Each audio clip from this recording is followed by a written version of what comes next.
തുടർന്ന് മാതാവ് പാർവതി ഭഗവാൻ വിഷ്ണുവിൻ്റെ അടുത്തേക്ക് പോയി നടന്നതെല്ലാം വിവരിക്കുന്നു. ജലന്ധറിനെ ഒരു പാഠം പഠിപ്പിക്കുവാൻ അവൾ ആഗ്രഹിച്ചു. ജലന്ധറിൻ്റെ വേഷത്തിൽ ജലന്ധറിൻ്റെ പത്നിയുടെ അടുത്തേക്ക് പോയി അതേ രീതിയിൽ പെരുമാറുവാൻ അവൾ വിഷ്ണുവിനോട് അഭ്യർത്ഥിച്ചു. വൃന്ദ ഉറങ്ങുമ്പോൾ ദിവ്യശക്തികളുടെ സഹായത്തോടെ ഭഗവാൻ വിഷ്ണു നിരവധി അശുഭകരമായ സ്വപ്നങ്ങൾ സൃഷ്ടിച്ചു. അതിനാൽ വൃന്ദയ്ക്ക് വളരെയധികം അസ്വസ്ഥതകൾ ഉണ്ടായി. ഉത്കണ്ഠകൾ അസഹനീയമായപ്പോൾ അവൾ കാട്ടിലേക്ക് പോകുന്നു. കാട്ടിൽ ശിഷ്യന്മാർക്ക് നിർദ്ദേശം നൽകിക്കൊണ്ടിരുന്ന ഒരു സന്യാസിയെ വൃന്ദ കണ്ടു. ആ സന്യാസി മറ്റാരുമായിരുന്നില്ല, ഭഗവാൻ വിഷ്ണു തന്നെയായിരുന്നു. അവൾ സന്യാസിയുടെ അടുത്തേക്ക് പോയി സ്വന്തം ഭർത്താവിൻ്റെ ജീവൻ രക്ഷിക്കാൻ പ്രാർത്ഥിച്ചു.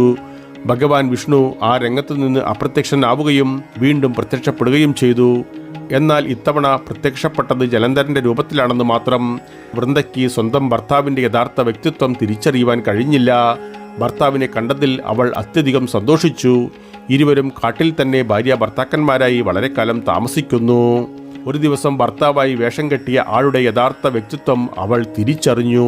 സ്വന്തം പതിവ്രതം ലംഘിക്കപ്പെട്ടുവെന്ന് തിരിച്ചറിഞ്ഞ അവൾ ഭഗവാൻ വിഷ്ണുവിനെ ശപിച്ചു. എന്നോട് ഒരു തന്ത്രം പ്രയോഗിച്ചതുപോലെ ആരെങ്കിലും നിങ്ങളുടെ പത്നിയെ ഒരിക്കൽ വഞ്ചനാപരമായി തട്ടിക്കൊണ്ടുപോകുമെന്നും അവളെ അന്വേഷിച്ച് നിങ്ങൾ അലഞ്ഞു തിരിയുമെന്നും അവൾ ശപിച്ചു.